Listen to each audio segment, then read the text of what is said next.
तो पिछली वीडियो में आपने देखा था दोस्तों कि हमने कवर किया था दुनिया के सबसे ऊंचे मोटरेबल पास को, वो भी अपनी इस स्कूटी से। और आज की वीडियो में मैं लद्दाख की सबसे सुनसान सड़कों पर अपनी स्कूटी को चलाने वाला हूँ, वो भी बिल्कुल अकेला। लोकल्स की माने तो इन सड़कों पर मेरा सामना खतरनाक जानवर से भी हो सकता है। तो स्वागत है आप सबों का भारत के गाँव के सीरीज के एपिसोड नंबर 29 में। झूले झूले दोस्तों, झूले झूले फ्रॉम लद्दाख। तो जी आज फाइनली हम निकल रहे हैं हानले को बाय बाय बोलकर लेह के लिए। कल काफी मजा आया, मतलब काफी ज्यादा ही मजा आया। फुल ऑफ एडवेंचर था कल का दिन। आज का दिन देखते हैं कैसा रहता है। बाहर का मौसम काफी खराब हो रखा है।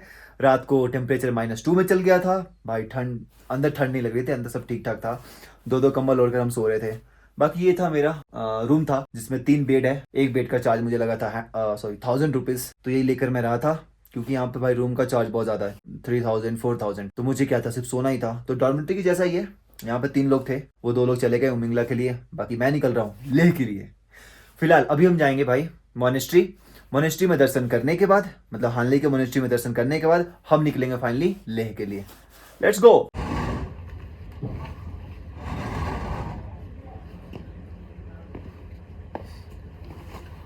Okay bye bye. ओके भाई सर। बाकी भाई यहाँ का मौसम का कोई ठिकाना ही नहीं है। अभी देखो बारिश हो रही थी तो मैं रेनकोट पहन लिया था, अभी देखो फिर क्या हो गई, धूप आ गई। बाय बाय, मिलते हैं फिर। Thank you. Okay aunty, bye bye.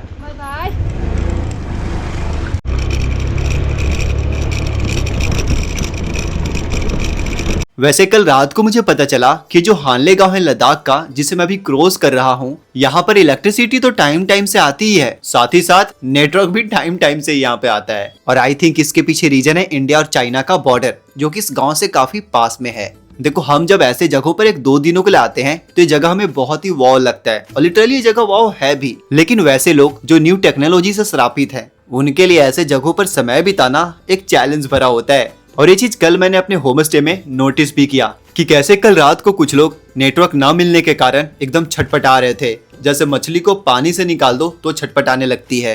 चलो यार, मोनेस्ट्री का दर्शन तो हो गया। मोनेस्ट्री में दर्शन करके मैं वापस से निकल पड़ता हूँ अपनी मंजिल की ओर। अब जैसा कि आपको पता है कि मेरा आज का मंजिल है लेह। अगर आपने इससे पहले वाला वीडियो देखा होगा तो आपको पता होगा कि मैं हानले पैंगोंग से होकर आया था, और जिस रूट से होकर मैं पैंगोंग से हानले आया था वो रूट बहुत ही खतरनाक था, ऐसा मानो रास्ता था ही नहीं। लेकिन आज कुछ लोकल्स लोगों से बात करने के बाद पता चला कि लेह तक रोड तो आज मुझे बहुत अच्छा मिलेगा, लेकिन कई बार मैं सुनसान रास्ते से होकर गुजरूंगा जहां दूर दूर तक कोई भी नहीं होगा। और कभी कभी मैं कुछ ऐसे जगहों से भी होकर गुजरूंगा जहां कई बार स्नो लेपर्ड को देखा गया है। खैर भविष्य में क्या होने वाला है ये किसी को नहीं पता। हमारे हाथ में होता है ये प्रेजेंट, वर्तमान। इसे आप कैसे जीते हो ये ज्यादा मैटर करता है।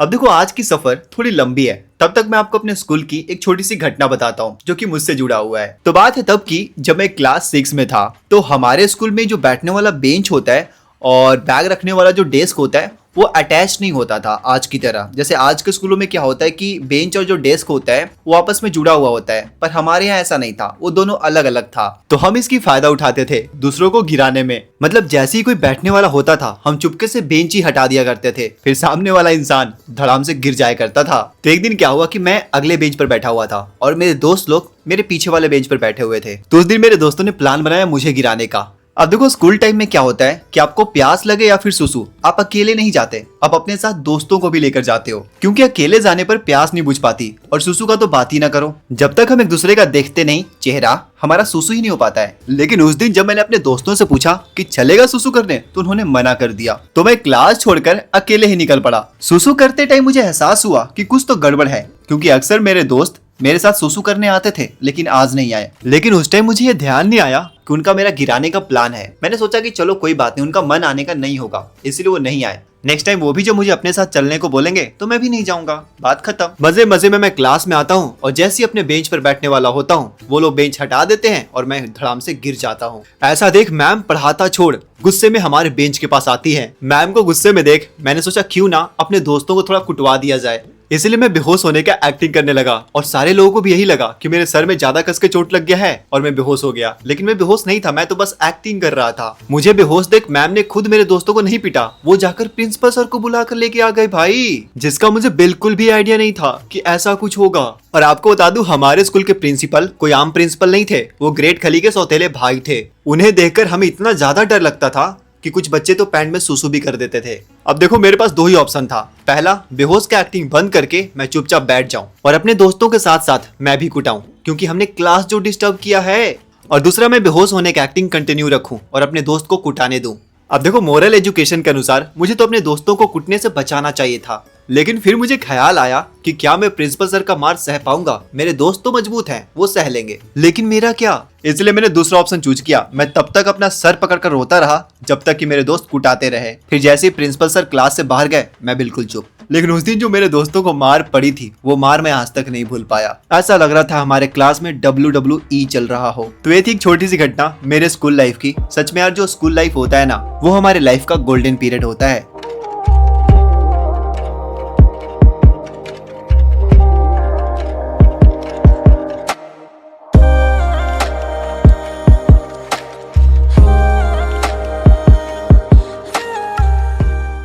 वैसे जैसा कि आप अभी वीडियो में देख पा रहे हो, लोकल्स बिल्कुल सही थे। आज का रास्ता सच में बहुत सुनसान था। सच बताऊं तो आज मुझे थोड़ा डर भी लग रहा था, क्योंकि लोकल्स ने कहा था कि आपको जानवर भी दिख सकते हैं, इसलिए मैं ब्रेक ले ही नहीं रहा था। ओहो, तो जी फाइनली हमने कवर किया लगातार 150 किलोमीटर हानले से लेकर इस पॉइंट तक। अब यहाँ से बच चुका है 96 किलोमीटर। ले, यहाँ पे बैठा हूँ करीब 20 मिनट से। इतनी प्यारी धूप है यार, हानले में इतनी ठंड थी, यहाँ पे थोड़ा ठीक लग रहा है, राहत। मतलब ठंड यहाँ भी है, पर धूप की वजह से थोड़ा राहत मिल रहा है। बाय द वे, उम्मीद है कि 4 बजे तक हम लेह में रहेंगे।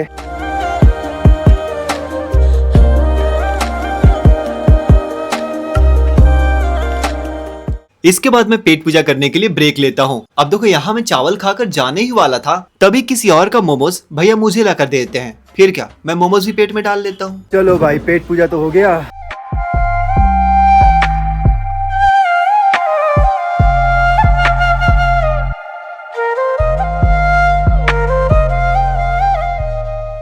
दोस्तों, टाइम हो गया है 15:47। फाइनली समझो कि लेह पहुंच ही गया हूँ मैं। अभी मैं आया हूँ ठीक से मोनेस्ट्री में दर्शन करने। ये मोनेस्ट्री भाई लद्दाख का सबसे बड़ा मोनेस्ट्री है। आपको शायद जानकर हैरानी होगी, इस मोनेस्ट्री की स्थापना 15वीं शताब्दी में की गई थी, मतलब आज से करीब 600 साल पहले। और सबसे अच्छी बात यह है कि अभी तक सही सलामत है। इस मोनेस्ट्री से जो नज़ारे दिखते हैं वो बहुत ही प्यारे हैं।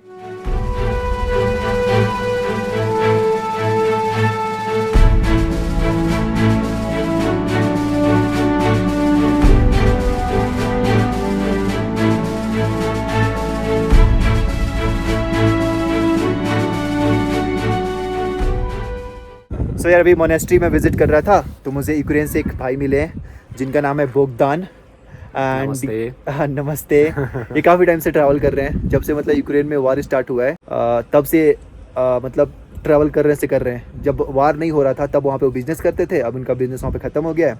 मैंने पूछा कि आप कब जाओगे वापस यूक्रेन, तो कह रहे कि after 10 years I will go. Nice to meet you. You are very positive person. Thank you. Rancho के स्कूल में हम एंटर कर रहे हैं दोस्तों। रैंचो तो आपको याद ही होंगे, वही 3 इडियट वाले रैंचो, जिनको रणछोड़ दास छाछड़ बोला जाता था। तो 3 इडियट्स मूवी रिलीज होने के बाद ये स्कूल रैंचो के नाम से काफी ज्यादा फेमस हो गया है। तब से यहाँ पर टूरिस्ट का आना जाना लगा रहता है। एक अच्छी मूवी अगर बन जाती है, उसका इतना ज़्यादा प्रभाव होता है लोगों के ऊपर, समाज के ऊपर। इसलिए कहा जाता है literature is the mirror of society. तो जितने भी मूवीज़ होते हैं वो लिटरेचर बेस्ड ही होते हैं। मैं कह रहा हूँ भाई, इनका डायलॉग तो आपको याद ही होगा, लाइफ इज अ रेस, अगर तेज नहीं भागोगे तो लोग तुम्हें पीछे छोड़कर भाग जाएंगे। पता है, 3 इडियट मूवी ना मैं 4 से 5 बार देखा हो, और उस मूवी का एक लाइन मैं हमेशा खुद को बोलता हूँ, और जब मैं पढ़ाता था स्कूल में तब बोलता था। खैर, खुद को मैं ज़्यादा बोलता हूँ कि सक्सेस के पीछे मत भागो, एक्सीलेंस के पीछे भागो। सक्सेस झक मार के तेरे पीछे आएगी। खैर, यहाँ के बाद फाइनली मैं एंटर कर जाता हूँ लेह सिटी में। इस एपिसोड में इतना ही दोस्तों, मिलते हैं आपसे नेक्स्ट एपिसोड में।